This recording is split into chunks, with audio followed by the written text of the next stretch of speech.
Hi friends, as promised, I'm going to start showing you guys how to fix stuff you already have with things you already have. So recently I found this wooden box on the side of the road. It was broken, so we're going to fix it. Now usually I would use wood glue or super glue, but I don't have any right now. But I do have this cement for plastic models. I've never used it, don't know if it works, but we're going to find out today. And we'll just chat as we fix things. So the first thing you have to do with any problem is assess the situation. So you can see right here that one of these is on, but it actually, this one is pretty stuck in there. You can see on the lid of the box that this one is stuck here. But it is loose and it comes out because there's a little slot right there. And it's on both sides. So what we have to do is see which way it lines up, and we're gonna put it back. But I think before I put it back in there, I'm going to use a dot of glue. We don't want to use too much. So let's see.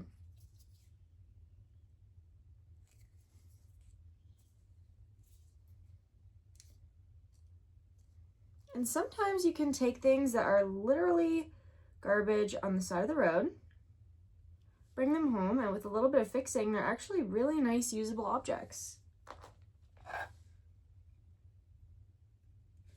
We're just gonna force that in there.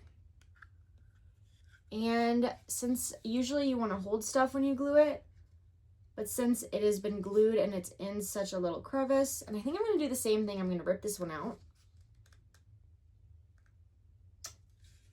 There we go. It is ripped out, and we're going to do the same thing. But having some simple tools like a screwdriver, glue, some staples on hand can allow you to extend the life of so many things. You're just using a tiny bit. You want to make sure you're doing something like this in a well-ventilated area.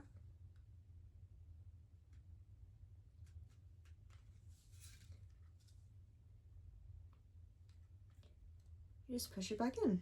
Yeah. A lot of the things that I have in my home have been either thrifted or just found places. And I really like that. I think people should be doing that. And I think while we're at it, definitely cancel that Amazon subscription. There is nothing on there that you need that you cannot get somewhere else. So continuing to look at this, we see that this lines up here. So honestly, I think, looking at how it lines up, just shove that in there, glue it, and then we have a beautiful box. So we're actually going to glue all of this right here. And this stuff takes 2 hours to completely dry. But again, use whatever glue you have. I don't really recommend school glue or hot glue, but any one of those like crazy glue adjacent type glues should work fine. All right, and looking at this, you can definitely just do one at a time as well. If I were to go back and redo this, that's actually what I would recommend. Let's see.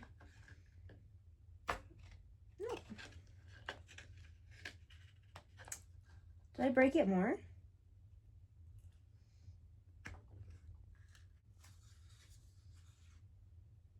There we go.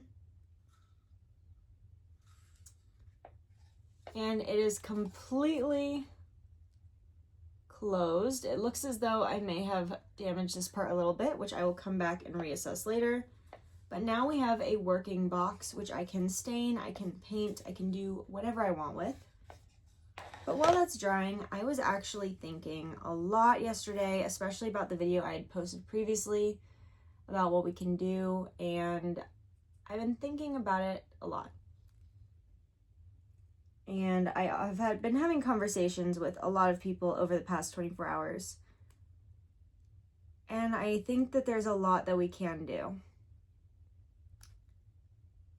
And although I am boycotting pretty much every single business that is on these lists, I encourage you guys to do so as well. I encourage you to boycott any business that has any interaction with ICE or any support for them whatsoever. It's very easy to do. Take your money elsewhere, take your business elsewhere.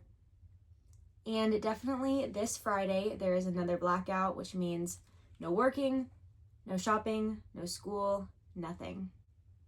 I have been hearing a lot of people say that it's very hard to do that, or what about small businesses? But I think if you are a small business owner, that day on Friday is a very important time for you to perhaps open your doors for free.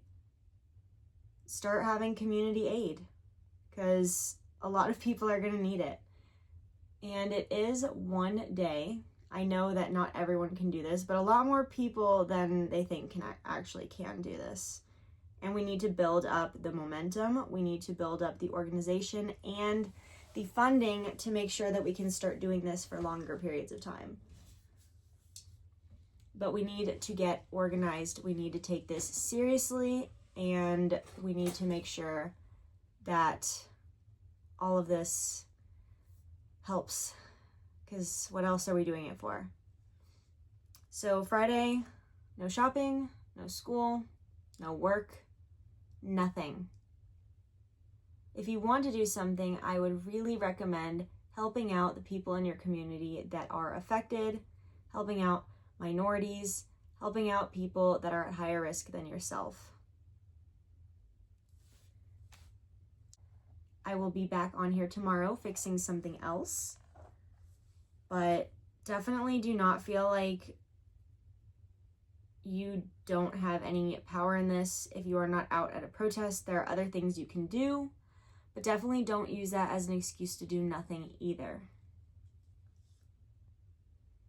There are things you can do. You can mobilize people, you can organize, you can help other people boycott. And I think it's just really, really important. But yeah, I think an important thing to do is, if you are finding yourself asking, what can I do? Figure out what you're good at and figure out how you can use that to be helpful.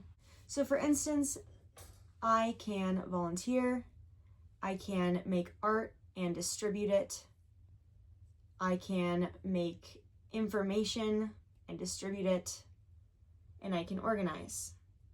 I'm also really good at getting and transporting resources, and that is something I have been and will be continuing to do this entire time. But just try to get involved any way you can. But even at the bare minimum, stop giving your money to the corporations in general, but especially those that are funding ICE. So this seems to be dry now, and it looks really good. It opens perfectly, and I will probably paint the inside. I'm not sure yet. Maybe do some sort of lacquer on it, but it's a very cute little box. And it was just trash on the street. So yeah, we have more power than we think. Anyway, I hope you're having a wonderful day, and I'll see you tomorrow.